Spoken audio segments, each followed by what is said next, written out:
Selamat siang adik-adik kelas 3 SMK Karya di mana saja kalian berada. Kita lanjut untuk tutorial berikutnya, yaitu jurnal pengeluaran kas atau Cash Payment Journal. Jurnal khusus yang keempat itu adalah Cash Payment Journal, ya, seperti ini. Cash Payment Journal. Jurnal ini itu gunanya adalah untuk mencatat semua transaksi pengeluaran kas suatu perusahaan selama satu periode. Mencatat semua transaksi pengeluaran kas suatu perusahaan selama satu periode, ya, itu fungsi jurnal ini. Lalu, ya, seperti jurnal berikutnya, pada saat Anda praktek harus, ya, memahami pertama fungsi jurnal, yang kedua cara mengisi kolom pada jurnal khusus, ya. Cara mengisi kolom pada jurnal khusus Bapak jelaskan sedikit, ya, tentang fungsi-fungsi kolom pada jurnal pengeluaran kas ini, seperti yang ada di lembar kerja Anda itu. Tanggal atau date itu sama, tidak ada masalah. Evidence number juga sudah, ya. Description. Untuk kolom description itu fungsinya adalah untuk mencatat nama tempat, nama perusahaan, atau nama orang, kemana uang dibayar, ya, kemanakah uang itu dibayar. Maka, ya, adik-adik nanti isi pada kolom description. Lalu bagaimana saat praktek, ya, itu sama, nanti kita buatkan prakteknya, cara memahami dokumennya juga itu nanti pada saat praktek.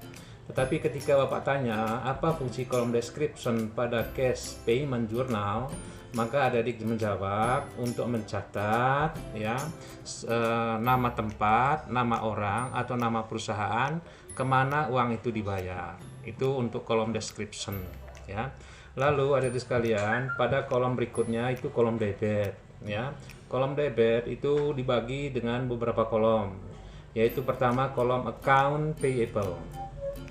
Account payable itu artinya adalah utang dagang, ya. Account payable itu artinya adalah utang dagang. Fungsinya, ya, apabila nanti pengeluaran itu untuk melunasi utang, ya. Nanti bagaimana prakteknya itu nanti pada saat kita praktek akan memahami, ya. Tetapi kolom account payable itu tadi atau kolom utang dagang itu tadi gunanya untuk mencatat semua jenis pengeluaran apabila pengeluaran itu untuk melunasi utang, ya. Lalu berikutnya, ya, itu kolom others. Others itu serba-serbi. Ada 3 kolom utama di dalamnya, yaitu kolom account, ya, atau biasanya sering disebut itu account name, nama akun. Lalu kolom account number, ya, nomor akun. Lalu kolom total. Apa guna kolom others ini atau kolom serba-serbi ini? Gunanya atau fungsinya adalah untuk mencatat semua jenis pengeluaran apabila, ya, sekali lagi, mencatat semua jenis pengeluaran apabila pengeluaran itu bukan melunasi utang, ya, bukan melunasi utang, maka nanti adik-adik isi pada kolom others. Nama akunnya Anda isi di kolom account name, nomor akunnya isi di kolom account number, lalu totalnya berapa itu isi di kolom total, ya. Setelah itu selesai, maka adik-adik beralih pada kolom kredit. Kolom kreditnya itu ada, ya, ada lagi kolom cash in bank, ya. Kolom cash in bank mencatat jumlah uang yang dibayar, itu totalnya itu isi di kolom cash in bank, gitu, ya. Lalu, ya, ada lagi kolom others, ya, kolom others di kolom kredit ini, ya. Itu maksudnya mungkin ada pengeluaran-pengeluaran yang tidak menggunakan kas, gitu loh, ya. Nah, itu biasanya jarang terjadi. Tapi apabila ada, maka adik-adik nanti isi pada kolom others, gitu, ya. Jadi, ya, sekali lagi saya ingin jelaskan ringkasannya tadi adalah, ya, pertama fungsi jurnal pengeluaran kas atau Cash Payment Journal, ya. Pasti adik-adik bisa jawab mencatat semua transaksi pengeluaran kas suatu perusahaan selama satu periode, ya. Itu fungsinya. Lalu, ya, bagaimana prakteknya? Adik-adik sekalian, ya, sebelum kita masuk ke praktek, tolong ingat baik-baik, ya, dokumen-dokumen transaksi apa saja yang nanti adik-adik isi pada Cash Payment Journal ini. Itu secara umum itu ada 2, ya, ada 2 jenis transaksi. Apa itu? Yang pertama adalah bukti pengeluaran kas atau sering disebut itu bukti kas keluar. Nah, apabila ada dokumen transaksi namanya itu bukti kas keluar, nanti adik-adik harus mengisinya pada kolom cash payment journal atau jurnal pengeluaran kas. Lalu yang kedua ya adalah nota kontan. Nota kontan asli. Nota kontan asli, kalau ditanya apa itu nota kontan asli, jawabannya adalah dokumen transaksi atau bukti transaksi pembelian barang secara tunai. Ya, nota kontan asli itu adalah bukti transaksi pembelian barang secara tunai. Kalau pembelian barang secara tunai, maka nanti adik-adik isi pada kolom pada jurnal pengeluaran kas atau cash payment journal ya. Itu fungsi jurnal, lalu dokumen-dokumen transaksi yang dicatat pada jurnal ini. Mari ya adik-adik sekalian kita langsung ke praktek ya. Ke praktek, tolong buka soal Anda ya, dokumen transaksi nomor 1 ya. Dokumen transaksi nomor 1 itu ada pada halaman 8 ya. Nah, Anda lihat di situ ya, ada tulisannya bukti pengeluaran kas ya. Nah, oh ini nanti harus dicatat pada jurnal pengeluaran kas. Bagaimana cara mencatatnya? Pertama, tanggal adik ya. Tanggalnya itu Anda isi pada ya kolom date 1 Desember ya. Kalau Anda isi seperti ini, 1 Desember isi di sini ya. Nah, lalu nomornya ya, evidence number itu nomor bukti. Nomor buktinya itu adalah BKK 12-1 ya. BKK seperti yang Bapak isi ini ya. BKK 12-1 ya. Itu untuk nomor buktinya. Lalu description, mencatat nama tempat, nama orang atau nama perusahaan. Kita lihat saja di sini di format ini, dibayar kepada siapa di sini adik sekalian ya, itu kita isi saja pada kolom description ya. Kalau kita lihat di sini ditulis karyawan UD Buana Jakarta ya, maka kita isi di sini karyawan ya, seperti yang Bapak isi ini tadi ya. Nah, karyawan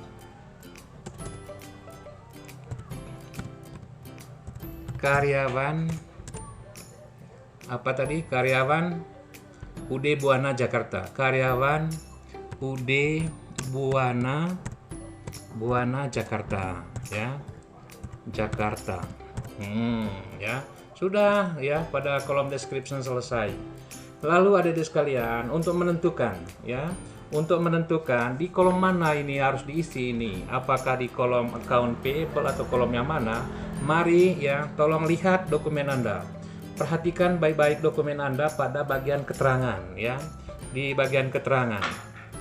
Di bagian keterangan ini kita lihat di sini ya, kita baca di sini pembayaran gaji karyawan bulan November ya.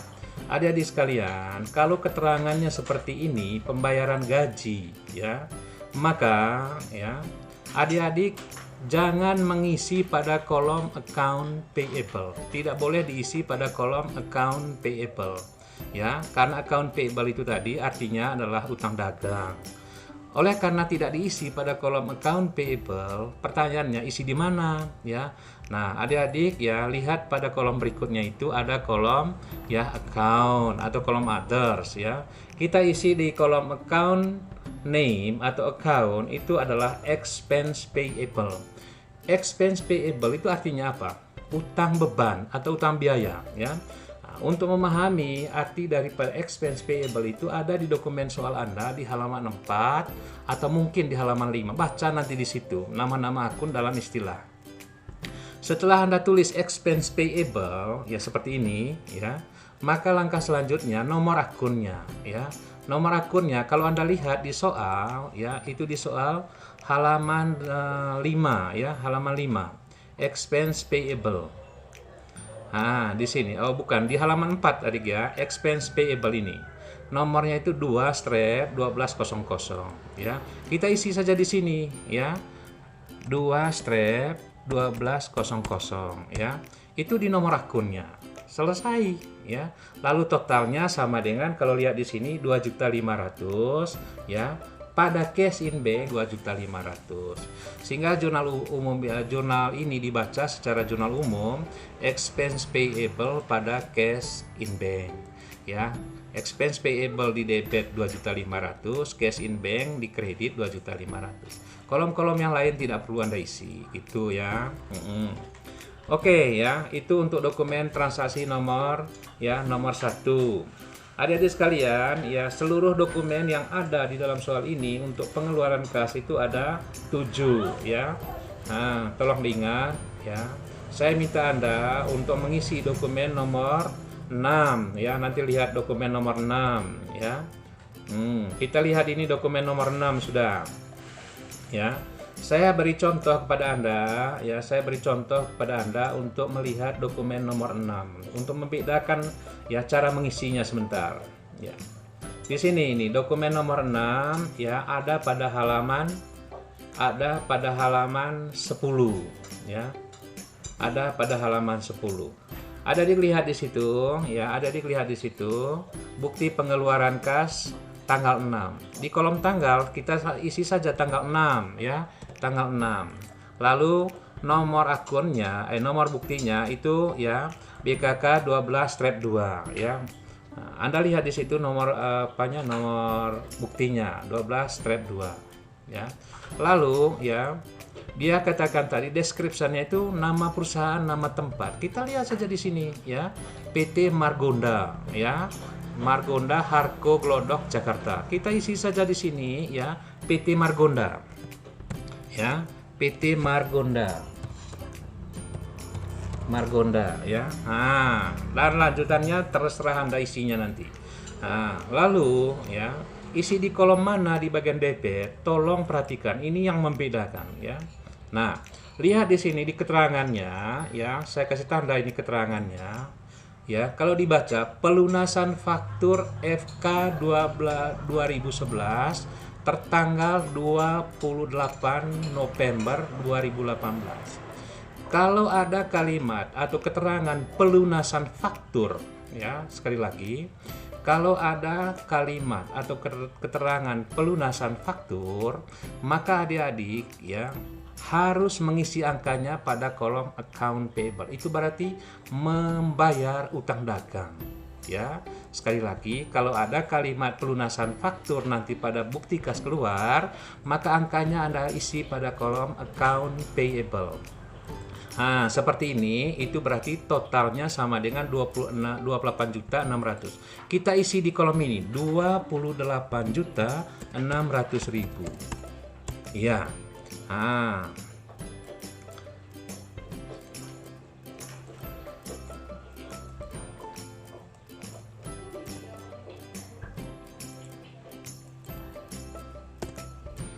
28.600.000 ya, sesuai dengan dokumen halaman 6 ini tadi, halaman 10 itu tadi ya. Lalu berikutnya ya, kalau sudah isi di kolom account payable, maka kolom others adik-adik jangan isi ya. Adik-adik jangan isi lagi di kolom itu ya. Nah, ini dikasih tanda straight saja di sini ya. Kosongkan saja di sini. Di kolom others-nya itu kita kosongkan gitu ya. Nah, lalu jangan lupa ya, angka 28 juta itu juga harus diisi pada kolom cash in bank. Maksudnya jumlah uang yang kita bayar itu 28.600.000. Bayar untuk apa ya? Bayar untuk utang dagang gitu loh ya. Nah, kolom yang berikutnya ini tidak perlu Anda isi lagi. Maka ini kita kosongkan lagi ya. Kita kosongkan di kolom others-nya ini. Gitu ya. Nah, adik-adik sekalian ya, itulah dua contoh ya, contoh cara mengisi dokumen atau ya bukti kas keluar berdasarkan dokumen transaksi. Ya, saya ingatkan Anda yang lagi 5 dokumen transaksi yang belum diisi. Yaitu ya dokumen nomor 9, tolong dicatat dokumen nomor 9, dokumen nomor 15, dokumen transaksi nomor 17, dokumen transaksi nomor 20, dan dokumen transaksi nomor 25 ya. Sekali lagi ya, untuk mengisi pada kolom account payable ya, itu berarti keterangan pada bukti kas keluar itu nanti adalah melunasi faktur, pelunasan faktur. Maka adik-adik isi pada kolom account payable. Apabila tidak ada penjelasan itu, tidak ada keterangan pelunasan faktur, maka adik-adik kosongkan di kolom account payable. Itu maksudnya isi di kolom others ya. Nanti carikan saja nama akunnya apa, ya, nomornya berapa, lalu angkanya berapa, isi di kolom total. Setelah ini Anda isi, jangan lupa ya selalu isi di kolom cash in bank. Maksudnya itu jumlah uang yang Anda bayar itu berapa. Setelah itu semua selesai ya adik-adik sekalian, tolong cara rekap ya. Cara rekap itu adik-adik totalkan ini dari atas ini nanti ya. Totalkan itu kolom account payable, isi di kolom total ya, isi di kolom total. Setelah itu yang ini ya, yang kolom others, totalkan isi di bagian bawah ya. Total isi di bagian bawah. Tapi nama akunnya kosongkan, jangan diisi nih. Karena nama akunnya sudah masing-masing di sini ya. Nah, gitu. Tetapi ya, untuk kolom account payable Anda isi akunnya, cari akun di halaman 5 atau halaman 4 ya. Isi di kolom account number, nomor akunnya berapa, totalnya berapa, isi di sini ya. Demikian juga ini cash in bank, cari di halaman 4 atau halaman 5 totalnya cash in bank itu berapa ya, lalu nomor akunnya itu berapa, isi di sini ya. Demikian juga yang ini. Setelah itu selesai, nomor akun yang ini di debit ini Anda ambil ini ya, yang di debit ini ya. Semua angka yang ada di debit ini ya, totalnya berapa di sini tadi, isi di sini sudah angka total ini. Nomor akunnya Anda ambil di sini ya, isi di sini. Lalu totalnya ya isi di sini. Ya, demikian juga yang di debit, yang yang di kredit ya, seperti cash in bank ini. Nomor akunnya berapa, isi di sini di nomor akun ini. Lalu totalnya berapa, Anda lihat nanti totalnya, isi di kolom total ya. Lalu satu persatu yang ada di kreditnya kalau ada, tapi kalau tidak ada kosongkan ya. Nah, setelah itu selesai, totalkan yang ini dari atas, taruh di sini, lalu totalkan yang ini dari atas, taruh di sini, pasti hasilnya imbang ya. Itulah adik-adik sekalian ya, cara mengisi jurnal pengeluaran kas atau cash receipt journal. Sebagai akhir dari penjelasan ini, Bapak ingin ya menambahkan sedikit ya tentang jurnal pengeluaran kas ini tadi. Fungsinya adalah mencatat semua dokumen transaksi pengeluaran kas suatu perusahaan selama satu periode.